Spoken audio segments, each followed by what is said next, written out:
Oke, sekarang ini kita akan balik lagi ya ngebahas bagaimana penggambaran terbaru Boruto 2 Blue Vortex chapter 25, bagaimana breakdown jalan cerita lengkapnya versi terjemahan bahasa Indonesia secara full.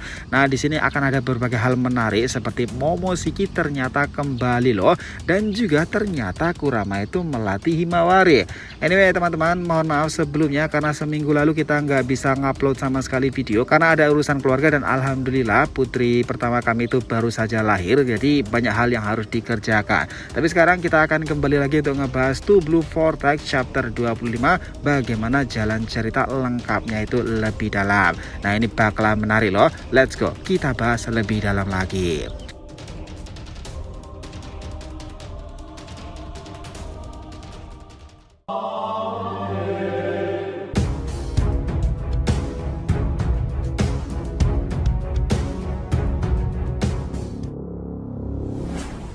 Oh ya, biar terus bisa berinteraksi dengan kalian, subscribe dan bantu ramein video ini ya nakama. Jadi kita langsung masuk aja ke pembahasannya.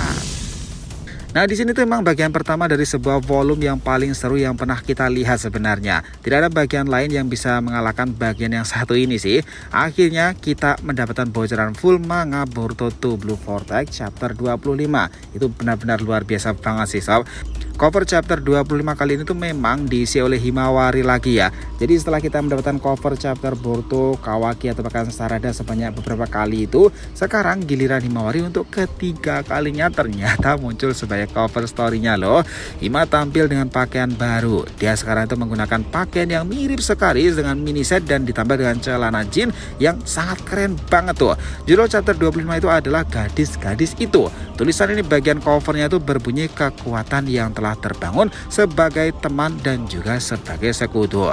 Cerita di chapter 25 kali ini cukup panjang dan juga padat ya, dan berisi percakapan yang ada di ceritanya. Karena itulah ini akan menjadi volume menarik, apalagi terjemahan resminya itu sudah akan keluar beberapa waktu ke depan. Tetapi sekarang itu kita akan mendapatkan secara lengkap bagaimana terjemahan versi bahasa Indonesianya. Jadi jangan lupa ya untuk mampir untuk terjemahan resmi di tanggal 20 nanti di Manga Plus. Di sini kita langsung mulai ke panel pertama di chapter ini. Samping panel pertama ada sebuah tulisan yang berbunyi Konohamaru dan timnya kembali dengan Togedama Matsuri. Akankah Moegi sadar kembali? Ya, panel pertama itu memperlihatkan Konohamaru ya, Himawari dan juga Inoshikacho datang ke tempat Moegi yang terjebak di dalam pohon itu. Nah, adegannya itu sama persis ya seperti yang kita lihat di bocoran satu panel resmi part pertamanya, di mana Konohamaru itu mulai menempelkan Togedama ke pohon tersebut, dan secara tiba-tiba itu Togedama tersebut tuh masuk ke dalam pohon dan menyisakan simbol Rinnegan dan duri-duri di sekitarnya. Memang ya terlihat tampak seperti matahari, lalu tiba-tiba kita melihat pohon yang menjebak Moegi itu mengeluarkan sebuah asap perlahan-lahan dan pohon itu lapuk, lalu Moegi itu ternyata bisa keluar. Di sini Moegi tidak sadar kembali, tetapi badan itu sangat terlihat lemah sekali. Konohamaru yang melihatnya itu langsung memeluk Moegi dengan sangatlah erat. Konohamaru sempat meneteskan air mata karena dia terharu bahwa Moegi Kazamatsuri akhirnya bisa bangun selamat lagi.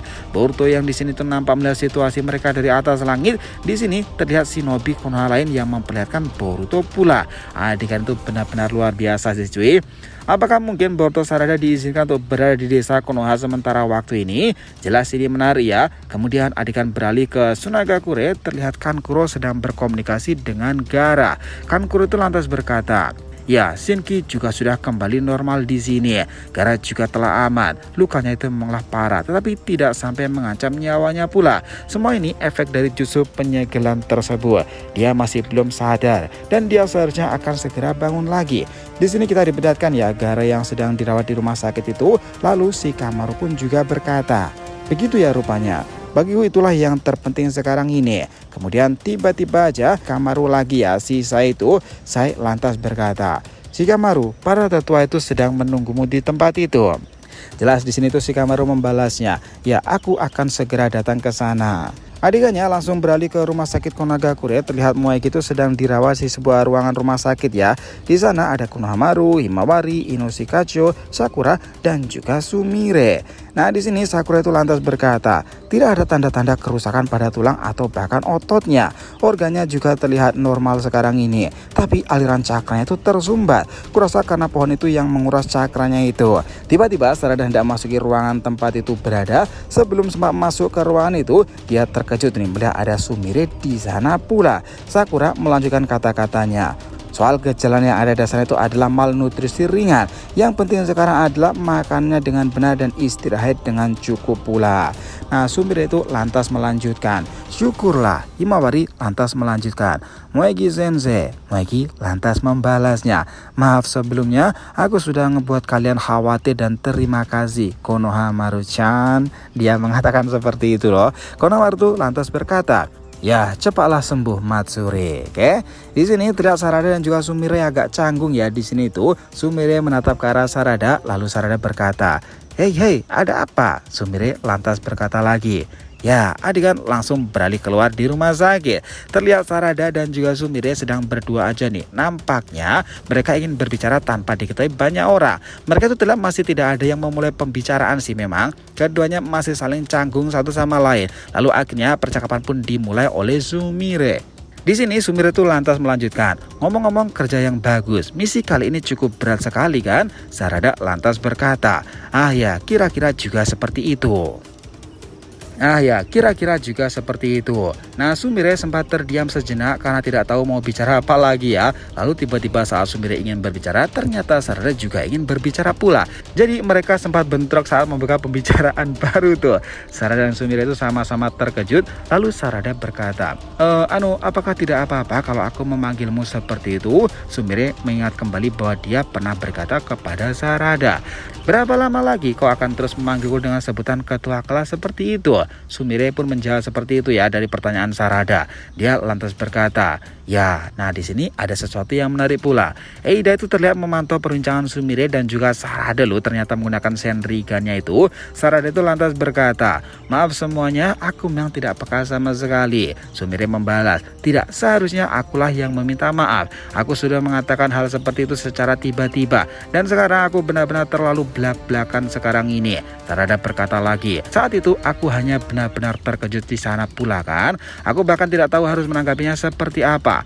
Ngomong-ngomong, kata-katamu itu benar sekali loh. Bahkan perasaanku dan juga kekuranganku itu sendiri. Aku terus menghindar dari semua hal itu waktu itu, dan ingat, kau bertanya padaku kan? Adegan lantas memperlihatkan kilas balik saat Sumire berada di laboratorium Katasuge. Dia berkata pada Sarada, apa kau tidak peduli Sarada soal Boruto? Sarada lantas berkata, hah? Apa maksudmu itu?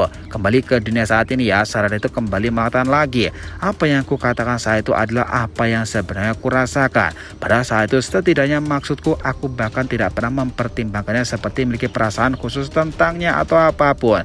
Tapi tetap saja pada suatu titik aku mulai menghabiskan lebih banyak waktu untuk memikirkannya. Dan aku menyadari betapa seringnya hal itu terjadi. Kau tahu, dia itu selalu punya masalah kan? Mungkin dia sedang mengalami banyak masalah saat ini pula. Sebagai rekan satu tim, aku jadi khawatir kepadanya. Pada akhirnya mungkin bahkan diriku sendiri bertanya-tanya apakah aku harus mengkhawatirkannya sebagai rekan satu sama lain, atau ada sesuatu yang lebih pula. Dan juga kenyataan bahwa aku sampai memikirkan hal besar seperti ini. Entah kenapa rasanya benar-benar membuatku merasa seperti orang yang gagal pula. Seseorang sepertiku bahkan sampai mempertimbangkan untuk menjadi Hokage kan? Aku jadi bertanya-tanya Sumire apakah aku pantas untuk mencapainya. Terlihat ada kilas balik ya tentang perkataan Yodo kepada Sarada. Yodo itu melanjutkan lagi, kau salah paham, mungkin tanpa menyadarinya kau itu berbohong kepada dirimu sendiri kan? Sumire lantas berkata, Sarada. Nah di sini Eida itu ternyata terus saja mengawasi. Terlihat Eida terus memperhatikan apa yang mereka berdua bicarakan ya. Sarada berkata lagi, tapi kau tahu aku sudah berhenti melakukan hal itu, hal semacam itu, dan aku juga menyukai Boruto. Sumire yang mendengarkan pernyataan Sarada tampak biasa aja, tapi dia juga mendengar ucapan Sarada malah sangatlah terkejut pula kadang-kadang. Sarada melanjutkan kata-katanya lagi, perasaan bahwa aku ingin menjadi seorang yang mendukungnya. Perasaan itu sendiri membuatku lebih kuat, bahkan menjadi sosok Kage. Aku merasa aku juga bisa menjadi salah satunya kan? Begitulah yang aku rasakan sekarang ini. Nah, Sumire dengan tenang itu berkata, "Aku tahu, aku sudah tahu sejak lama bagaimana perasaanmu itu, Sarada. Itu sangatlah jelas sekali kan?" Sarada lantas berkata, "Tapi apakah tidak apa-apa jika kita berdua itu sama-sama menyukainya?" Sumire lantas melanjutkan, "Terima kasih karena sudah jujur padaku sekarang ini. Dan sekarang karena sudah mencapai pada titik seperti ini, aku tidak akan menahan diri lagi. Kau tahu, kita berdua itu sama-sama menyukainya loh, Sumire." Itulah yang dikatakan Sarada kepada Sumire. Ini menjadi momen menarik ya, karena Sarada tadi ternyata juga menyukai dari Boruto pula loh. Adegan ke depan tuh bakalan lebih menarik lagi tuh.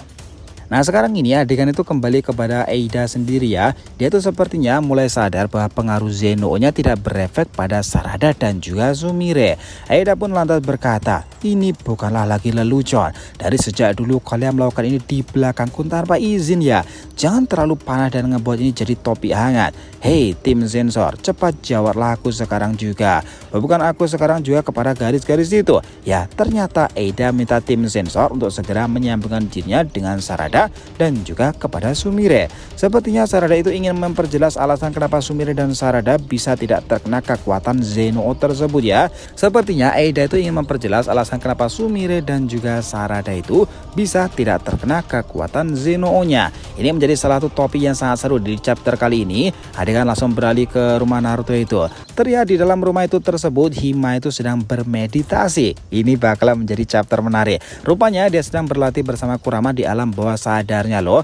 Hima memberikan serangan pukulan ke arah Kurama, namun Kurama berhasil menghindar di tempat itu. Lalu dia menyadarinya pula. Kurama memberikan serangan balasan dengan ekornya itu, dan juga serangan ekor tersebut langsung mengenai tubuh dari Himawari. Hima pun lalu terpental dan terjatuh ya. Kurama di sini tuh lantas berkata lagi, "Kau salah total soal itu. Kau sama sekali tidak mengerti, Hima. Ini bukan soal melontarkan pukulan dengan kekuatan besar. Jangan coba melompat hanya dengan kekuatan kaki. Semuanya bergantung pada kontrol cakra di garis dasarnya pula. Lebih dari sekedar menguasai dasar-dasarnya." Hima membalas, "Tentu saja aku mengerti. Aku juga seorang ninja kan, Kurama? Kau tahu itu kan?" Nah, di sini dia itu juga menjawabnya, "Tidak, kau sama sekali tidak mengerti apa-apa. Tapi setidaknya kau bukanlah shinobi biasa sekarang ini. Kau itu kasus yang salah langkah, Hima. Seseorang yang melihat monster berekor di dalamnya pula. Tidak sesuatu yang lebih daripada itu. Sebuah faktor ada kepadamu. Meskipun kau manusia, kau boleh kukatakan sekali lagi kau lebih dekat dengan makhluk sepertiku. Itulah yang aku rasakan kepadamu, Himawari." Nah, dari perkataannya sudah luar biasa seperti itu kan. Monster ini bukanlah tentang gaya atau tidak. Intinya adalah tentang berbagai posisi yang harus kau ambil. Ini baru awal dari instruksimu. Buang jauh-jauh akal sehat sekarang juga. Bayangkan dirimu sebagai perwujudan cakra secara harfiah. Semuanya berawal dari situ. Himawari lantas berkata lagi, "Bahkan jika kau mengatakan hal seperti itu, tak satu pun dari kata-katamu itu meresap ke dalam pikiranku, Kurama." Kurama lantas melanjutkan, "Aku lelah sekali. Cukup untuk hari ini."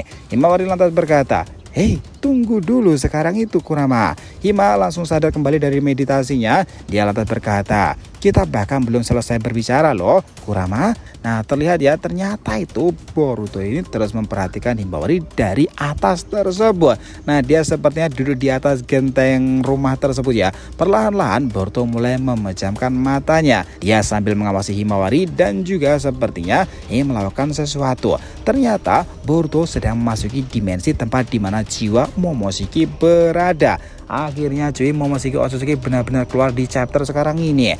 Kini Boruto sudah bisa berbicara dengan Momoshiki jika dia mau ya. Dia bisa masuk di dimensi yang sama seperti yang pernah kita lihat di kejadian saat Momo kalah dari Boruto. Biasanya kita malah melihat Momoshiki itu masuk ke dalam dimensi fisik kan. Tapi ternyata sekarang itu Boruto lah yang masuk ke dalam dimensi Mamushi. Ini cukup menarik sih. Terlihat Momoshiki sedang bersantai-santai di atas batang-batangan Shinju yang sudah hancur itu. Momoshiki lantas berkata, "Angin bertiup dari mana hari ini?" Ini merupakan bahasa kiasan yang pada dasarnya mengatakan, "Apa yang ngebawamu ke sini?" Momoshiki berkata lagi, "Tiba-tiba saja kau datang ke sini dan ingin berbicara padaku kan, Boruto?" Disinilah Boruto lantas melanjutkan, Yo, kau si parasit di sini masih merajuk seperti biasanya lagi ya. Mosidi berkata sekali lagi, kau berhasil lolos dari maut karena kau masih berpegang teguh pada hidup tanpa malu. Seperti yang kau lihat, aku berada di jurang keputusasaan saat kau dibunuh Kawaki. Seharusnya aku meninggalkanmu begitu saja. Reinkarnasi pun menjadi mustahil sekarang ini. Satu-satunya yang diinginkan jiwaku yang hilang kini terbebas dari kutukan ini melalui kematianmu dan menghilang begitu saja. Boruto lantas membalas, aku perlu meminta sesuatu kepadamu, Momoshiki. Aku ingin kau meminjamkan kekuatanmu kali ini. Momoshiki lantas merespon, jangan ngebuatku tertawa. Nyala sekarang juga, Boruto. Nah, disinilah dia berkata lagi, baik, tapi dengarkan ini terlebih dahulu. Tentu saja aku tidak semuanya mengatakan itu secara percuma, secara gratisan. Jika kau berhasil mengalahkan Jura dengan tubuhku ini, maka tubuhku ini akan kuberikan sepenuhnya kepadamu. Nah, itu menjadi sebuah penjelasan menarik untuk pengungkapan chapter-chapter mendatangnya ya teman-teman. Apakah benar Momoshiki itu akan menghadirkan tubuh Boruto nanti dan juga sifat Borushiki muncul lagi? Yos, itu bakalan menarik ke depannya. Adegan lalu kembali kepada Sarada dan juga Sumire. Ini sekaligus menjadi adegan terakhir ya di chapter 25 ini. Sumire berkata, tapi tahukah kau, mungkin Boruto pun sendiri belum menyadari apa yang kita rasakan terhadapnya. Sarada lantas membalas, itu bahkan bukan sebuah kemungkinan. Dia jelas tidak pernah menyadarinya sama sekali. Tapi justru itulah sisi yang aku sukai darinya. Tulisan di samping panel terakhir berbunyi, didorong oleh misinya, ia melangkah ke jalan setan. Bagaimana tanggapan Momoshiki mengenai tawaran Boruto itu? Nah, di sini memang penggambaran cerita terjemahan bahasa Indonesia itu sudah selesai. Bagaimana tanggapan Momoshiki mengenai tawaran Boruto itu? Nah, ini menjadi penggambaran menariknya. Karena memang betul ya, kalau kita lihat bagaimana di penggambaran yang sudah ada dalam chapternya ini, ada beberapa panel-panel yang sudah kita rangkum teman-teman. Tetapi di sini tuh memang terjemahan dalam versi akurat bahasa Inggrisnya itu juga belum keluar. Tapi di sini bisa kita simpulkan ya, bagaimana panel-panel itu bekerja. Memang benar cover story-nya itu memperlihatkan bagaimana Himawari itu yang seperti kayak berdangsa dengan Kurama loh. Dengan cover story itu yang berwarna kuning khas dan juga kebiruan dan juga warna merah dari Kurama itu. Padahal memang awal menampilkan bagaimana Konohamaru itu sedang memegangi Togedama lalu menancapkan kepada Matsuri. Di sini dia memang benar-benar terbebas sekarang itu. Nah, chapter itu menjadi penggambaran menarik karena Boruto itu ternyata sekali lagi menggunakan kekuatan luar biasa dari terbangnya. Kankuro, Sai, Shikamaru dan juga Gaara sendiri serta Zenki diperlihatkan serta itu berada di desa Sunagakure. Kita melihat bagaimana di desa Sunagakure sendiri orang-orang datang dan juga menjenguk Moegi, Sarada dan juga Sumire itu akan menjadi pengungkapan dari penggambaran percakapan mereka lebih lanjut. Percakapan-percakapan itu seperti yang sudah kita jelaskan di atas tadi ya teman-teman. Tetapi yang menariknya itu ternyata Eida itu juga melihatnya secara langsung. Memang betul ada kilasan-kilasan Bali untuk membicarakan Boruto dan juga Eida itu masih terus saja mengawasinya. Nah, panel di sini itu juga memperlihatkan bagaimana kedua itu sepertinya menemukan jawaban dan juga solusi di antara mereka soal Boruto ya. Eida sendiri makin penasaran di antara kekuatan keduanya. Nah, saat panel itu sudah berubah kepada Himawari yang sedang bermeditasi itu, semuanya mendadak lebih serius lagi. Karena disinilah Kurama untuk pertama kalinya melatih seorang jinjuriknya seorang diri. Nah, kita melihat bagaimana penggambaran keduanya itu luar biasa dan ternyata memang betul bahwa Boruto itu mengawasinya itu dari atap sana dan terjadilah perbincangan yang kita saksikan baru saja tadi itu. Boruto itu memang masuk ke dalam dimensi dari Momoshiki loh. Ini menjadi penggambaran menarik di chapter 26-nya nanti nakama. Jadi itulah tadi ya bagaimana penjelasan menarik kisah informasi dari Boruto to Blue Vortex chapter 25-nya. Terima kasih banyak telah menonton cerita ini sampai akhir. Jika ditanyakan silahkan ya, feel free tulis di kolom komentar di bawah ini teman-teman. Thanks ya telah menonton video ini sampai akhir and we'll be come back again.